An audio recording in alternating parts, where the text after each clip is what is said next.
El reconocimiento de estructuras microscópicas que tiene la médula ósea es un tema neto que le toca estudiar a la histología. Al ser un tipo de tejido conectivo, pues vamos a tener que este está compuesto por células y una matriz que es denominada en este caso su estroma. Eh, Al hablar de células, pues tenemos principalmente las células hematopoyéticas. Desde que ya habíamos descrito en anteriores clases, están las stem cell, están las células progenitoras, las precursoras y finalmente las células maduras.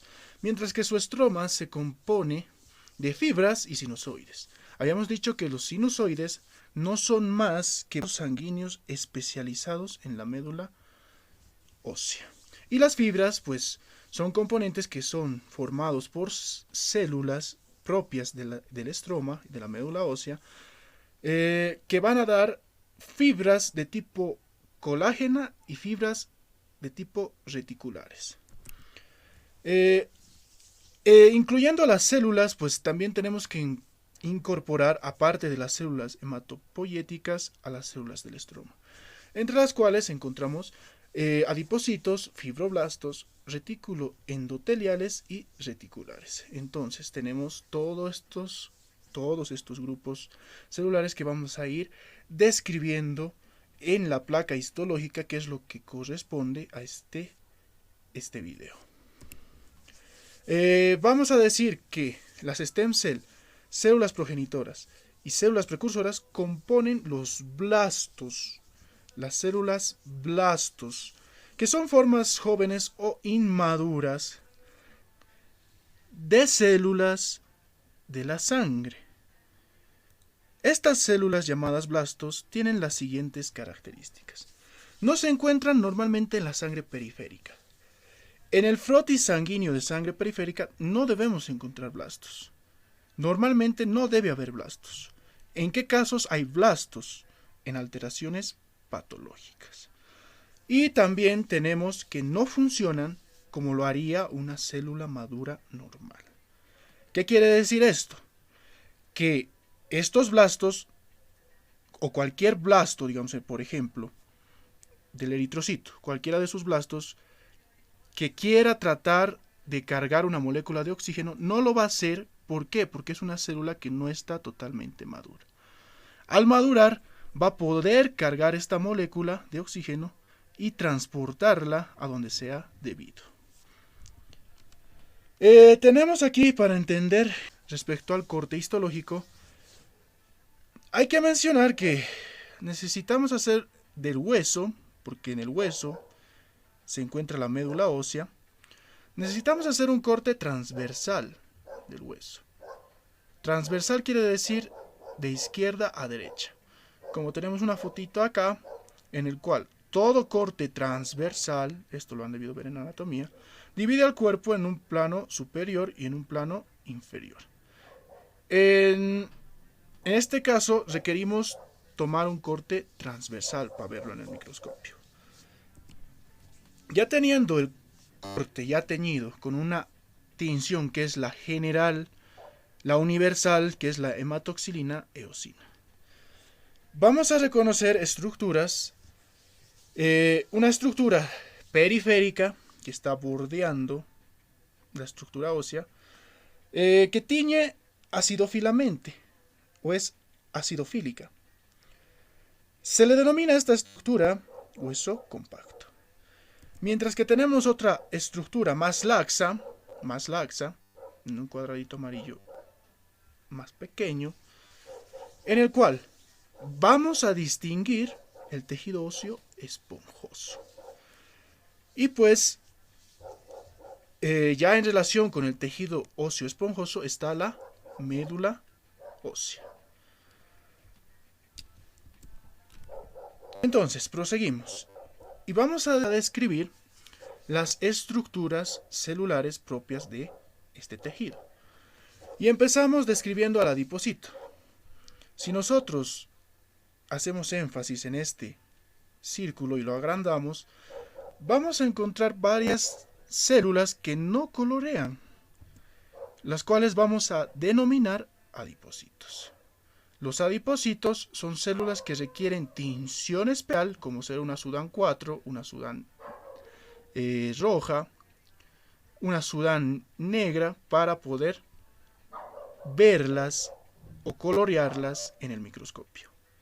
Si no, pues no agarran coloración y pues simplemente van a quedar o va a quedar el corte en donde esté ocupando espacio esta célula o estas células en blanco. Seguimos y decimos que el adipocito puede encontrarse en un 100% en la médula ósea y da la característica de que esta médula ósea ya no prolifere o ya no genere células hemáticas. Al tener 100% de tejido adiposo en la médula ósea, pues nos da a entender de que esta médula ósea es pura grasa y ya no puede generar células hemáticas. Mientras que si está en porcentaje de 50%, o sea, la mitad, se le denomina médula roja. Tenemos la médula amarilla, que es cuando éste excede más de la mitad en tejido adiposo, y tenemos la médula roja, que no excede más del 50% de la médula ósea. Entonces, al tener solo 50% de adipocitos en la médula ósea, tenemos una médula ósea que genera células hemáticas. Repetimos rápidamente, la amarilla no genera ya células hemáticas si está en concentración de 100%. Si está a la mitad de adipocitos o de tejido adiposo en la médula, pues sí va a generar células hemáticas. Esto depende mucho de la edad que tenga la persona.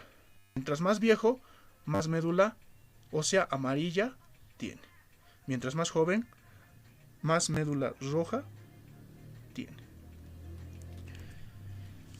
Vamos a describir también estructuras circulares en este tejido, la médula, ya que esta estructura, la médula ósea, es netamente vascularizada. ¿Qué quiere decir esto? Que tiene vasos sanguíneos. Y ahí les pongo en recuadro rojo, en un recuadro circular, dos arterias que podemos reconocer. Y también vamos a reconocer las sinusoides, esos vasos sanguíneos especializados que habíamos descrito tanto, que se las distingue. ¿Por qué? Porque en su periferia, como ven aquí, hay una coloración de células que se tiñen de naranja rosado, que son los eritrocitos que permanecen perisinusales. ¿Qué quiere decir? Alrededor de las sinusoides, que son vasos especiales, venas especiales, ya habíamos escrito arteria, arteria, vena, vena. Entonces, en estas sinusoides, en su periferia, o sea, a su alrededor, siempre van a estar los eritrocitos y los megacariocitos. Estas dos estructuras, tanto los eritrocitos y los megacariocitos, son perisinusales, o sea que están alrededor de las sinusoides. ¿Por qué? Porque no tienen la capacidad de movilizarse, o sea, al eritrocito lo impulsa la sangre. El eritrocito, si tú lo dejas en el tejido conectivo, no se va a mover. El eritrocito se mueve por la fuerza del líquido que existe en la sangre. Lo mismo, lo propio con los megacariocitos, que requieren estar anexados a un vaso sinusoide porque deben fragmentarse y liberar plaquetas inmediatamente al sistema circulatorio. Entonces, ¿qué células sí se pueden mover en la médula ósea? Pues nos quedan las células blancas, todo lo que corresponda a los leucocitos. Los leucocitos, lo van a leer en las literaturas, se mueven en el tejido conectivo, tienen la capacidad móvil, o sea, de traslación en cualquier tejido. O sea que a diferencia de estas células que habíamos dicho que son perisinusales, pues los linfocitos no van a tener problema y se van a mover libremente en el tejido en el que estén. Si nosotros esta parte que estoy señalando lo aumentamos, le damos otro objetivo al microscopio, lo vemos más grande, vamos a reconocer mejor las estructuras. Vamos a reconocer las arterias, que les había mencionado, y las sinusoides, que está recubierta en su periferia por eritrocitos principalmente, y por los megacariocitos que rodean estos vasos. Les pongo el recuadro acá que hay un grupo de células que no vamos a poder diferenciar netamente si las vemos. Nosotros vemos este recuadro y decimos qué células serán. Es muy ardua la tarea de diferenciar este tipo de células mediante el microscopio óptico. Si nosotros ampliamos la imagen, nos encontramos con distintas coloraciones que agarran las células. Podemos decir que hay células gigantes, no sé si las observan, 1, 2, que no podemos distinguirlas en este momento, a menos que utilicemos un objetivo adecuado, como el de inmersión, o un microscopio adecuado, para poder distinguirlas. O distintos marcadores que nos permitan determinar, de acuerdo a las sustancias que tienen en su citoplasma, qué tipo de células son. Y tenemos que estas células gigantes bien pueden ser megacariocitos o bien pueden ser los osteoclastos, que son células que se pueden confundir a simple vista. Tenemos células que se tiñen de color acidófilo, como ser varios eritrocitos que están ahí, un sinusoide, células que no colorean, células con un núcleo que es extrínseco, o sea, fuera del centro, que tienen la característica de acumular grasa. Estas células son los adipocitos. Sin embargo, encontramos varias células de menor tamaño, nucleadas, que no podemos distinguir cuál tipo de blasto será. No podemos distinguir qué tipo de blasto es en específico. Es una ardua tarea para el histólogo hacer esto, simplemente con microscopía óptica. Requerimos un apoyo mayor para hacer aquello. Recalcamos lo que les había dicho. Vemos estructuras. No sabemos, en la anterior estructura les he dicho que el osteoclasto se puede confundir fácilmente con el megacariocito. Son células gigantes de la médula ósea. Podemos distinguir varios linajes celulares. Podemos distinguir adipocitos, podemos distinguir mielocitos, pero saber cuál célula es cuál por microscopía óptica es arduo, no se puede hacer. Ya teniendo acá una tinción diferente en la cual recalca más la acidofilia de los eritrocitos, si lo notan, los eritrocitos se tiñen de un rojo intenso. Obviamente no es una tinción específica para grasa, por tanto los adipocitos quedan sin coloración. Y pues los blastos se van tiñendo de un color de verde, morado, azul. Es propia de la tinción de Mason en médula ósea. No solo podemos utilizar la hematoxilina eosina, podemos utilizar varias tinciones. Y pues en esta recalcamos el megacariocito. El megacariocito, como se los he recalcado muchas veces, es una célula gigante de la médula ósea. Si lo ampliamos, utilizamos otro objetivo en el microscopio, pues tenemos una célula que tiene un citoplasma acidófilo, del cual se van a fragmentar o se van a descamar las plaquetas. Un núcleo que tiene la característica de ser poliploide. Un núcleo que tiene lobulaciones. ¿Qué quiere decir esto?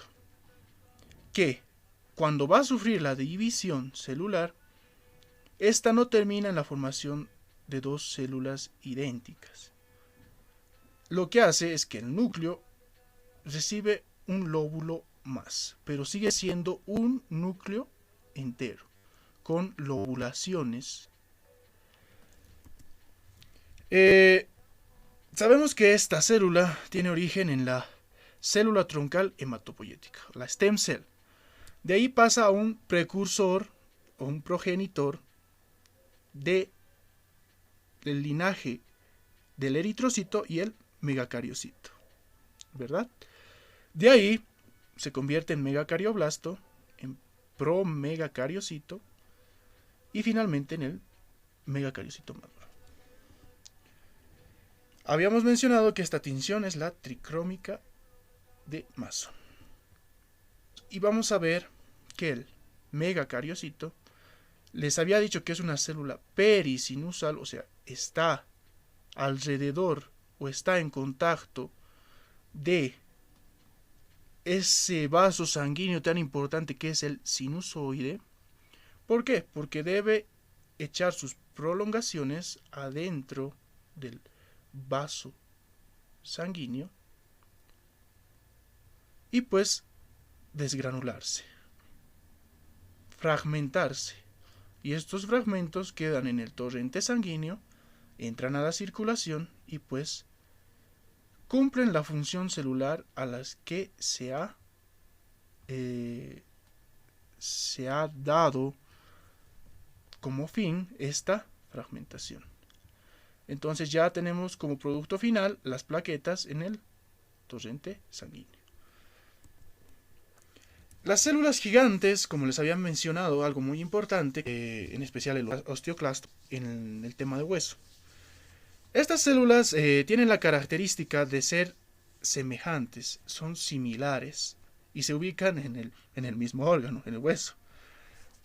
¿Cómo diferenciarlas? Pues vamos a decir que a la derecha tenemos al osteoclasto y a la izquierda el megacariocito.